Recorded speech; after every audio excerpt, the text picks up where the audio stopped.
नमस्कार।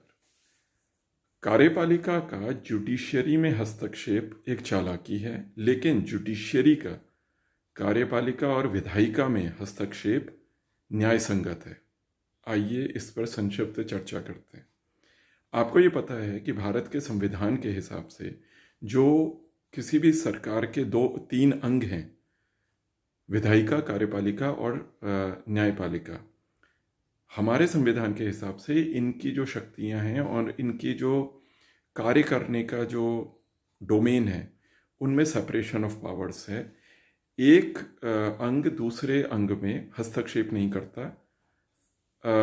ऐसा होना चाहिए, आइडियली ऐसा कहा जाता है। लेकिन हम ये देखते हैं कि अधिकतर होता ऐसा है कि जो एग्जीक्यूटिव होता है, जो कार्यपालिका होती है, जिसमें सर्वोच्च में भारत का राष्ट्रपति आ जाता है, फिर प्रधानमंत्री होते हैं और जितने भी मिनिस्टर होते हैं, और प्रधानमंत्री सारे मिनिस्टर्स में पहला होता है, बड़ा नहीं होता, फर्स्ट अमंग द मिनिस्टर्स। और जितना भी कार्यपालिका एग्जीक्यूटिव होती है वो होती है। तो हम ये देखते हैं कि कार्यपालिका कई बार जुडिशरी में हस्तक्षेप करती है। इसमें हम केवल ये देखेंगे कि क्यों कार्यपालिका का जुडिशरी के डोमेन में जाना हस्तक्षेप है। हस्तक्षेप इसलिए है क्योंकि जो कार्यपालिका है उसमें, जैसे मैंने आपको बताया, मिनिस्टर उसके शीर्ष पर है, प्रेसिडेंट के अलावा। प्रेसिडेंट टॉप पर है, उसके बाद सीधे मिनिस्टर्स आते हैं।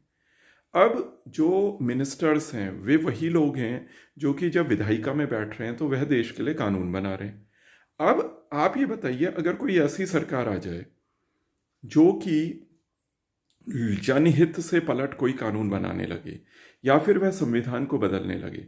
संविधान को जब बदला जाता है तो उसका नुकसान दीर्घकालिक हो सकते हैं।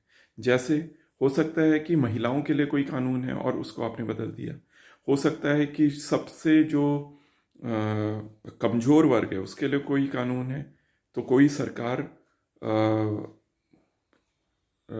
बहुलवादी आ सकती है, मेजॉरिटेरियन आ सकती है, वो उन कानूनों को बदल सकती है।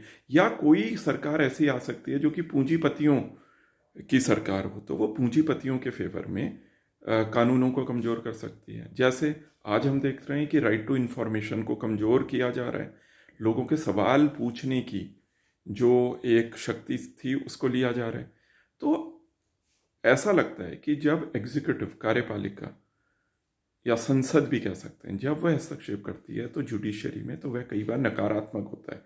अधिकतर समय वह नकारात्मक होता है, लोगों के लिए अच्छा नहीं होता। धन्यवाद।